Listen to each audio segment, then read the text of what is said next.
दोस्तों नमस्कार। कहते हैं समय सबसे बड़ा न्यायाधीश है, पर कभी कभी समय के भीतर भी कुछ ऐसे रहस्य छिपा होता है जो समय न्याय को रूप देता है।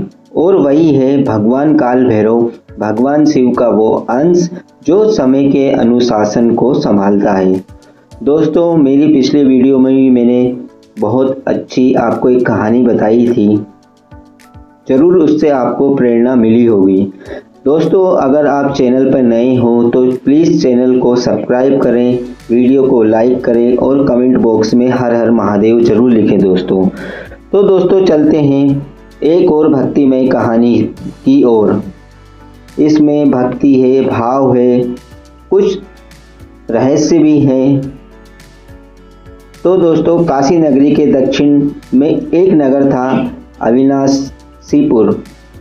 वहाँ एक व्यक्ति रहता था, नाम था गजेंद्र।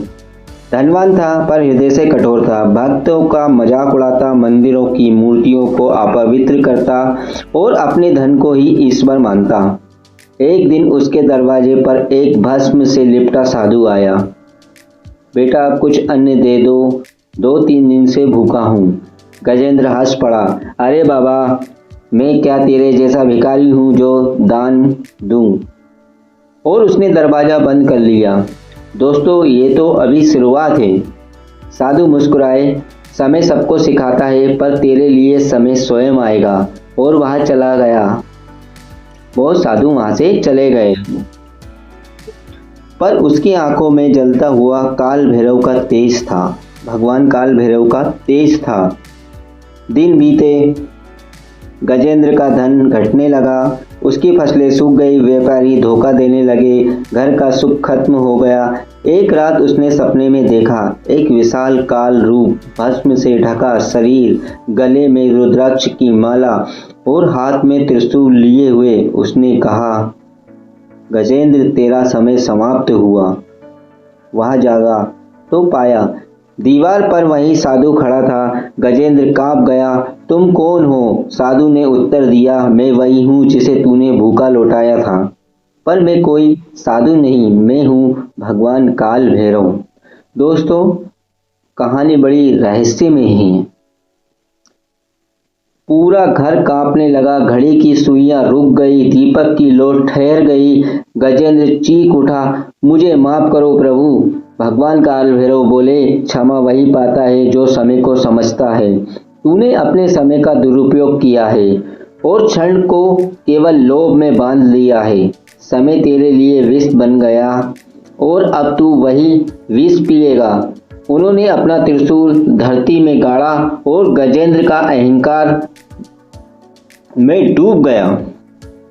गजेंद्र ने देखा वह किसी शमशान में खड़ा है। चारों ओर भूत प्रेत नाच रहे हैं। आकाश में चमकती एक लो भगवान काल भैरव के नेत्रों से निकली ज्वाला।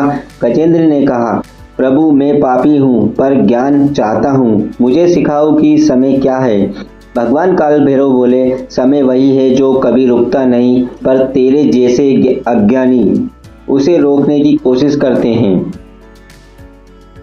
हर क्षण में ईश्वर हूँ, पर मनुष्य उसे व्यर्थ कर्मों में नष्ट कर देता है। जो क्षण को जान लेता है वही मोक्ष पाता है। फिर बोले, भगवान शिव ने मुझे इसलिए प्रकट किया है कि जब मानव अपने समय का अपमान करे तो मैं उसे उसका प्रतिबिंब दिखाऊं। गजेंद्र ने हाथ जोड़ दिए, मुझ पर भी एक अवसर दो प्रभु। भगवान काल भैरव बोले, तुझे अवसर तभी मिलेगा जब तू किसी भूखे को अन्न देगा, किसी रोते हुए को हंसाएगा और किसी टूटे दिल को सहारा देगा। वह तेरा पुनर्जन्म होगा।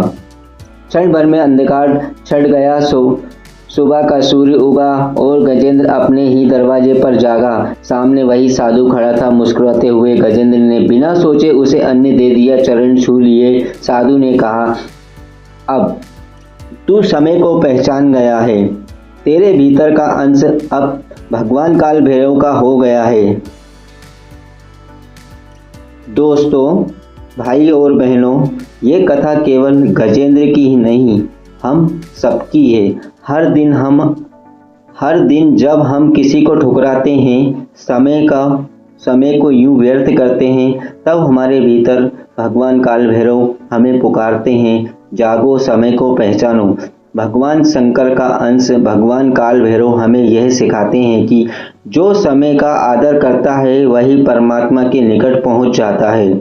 इसलिए आज से संकल्प लें, हर क्षण को भक्ति में बदल देंगे, हर दिन को शिव में बनाएंगे, हर दिन हर हर महादेव बोल के अपने जीवन को यापन करेंगे। दोस्तों, भगवान कभी ये नहीं बोलते कि आप समय को व्यर्थ कीजिए या किसी को ऐसे धिक्कारिए कि वो भगवान को देखने पे आपको मजबूर हो जाए। दोस्तों आप लोग बहुत ही भाग्यशाली हैं जो सनातन धर्म में पैदा हुए हैं। तो सनातन धर्म हमें यही सिखाता है कि बड़ों का आदर कीजिए, हमेशा छोटों को दुलार कीजिए और मेरे जैसे छोटे यूट्यूबर को एक लाइक सब्सक्राइब चैनल को ज़रूर कीजिए। तो दोस्तों, मैं अपनी कथा का यहीं विराम करता हूँ और कमेंट बॉक्स में दोस्तों हर हर महादेव ज़रूर लिखिए। जय भगवान काल भैरव, हर हर महादेव। दोस्तों, कहानी अच्छी लगे तो वीडियो को शेयर ज़रूर कीजिए और चैनल को सब्सक्राइब ज़रूर कीजिए। दोस्तों, अंत में मैं आपसे एक बात और कहूँगा, हर हर महादेव, हर हर काल भैरव।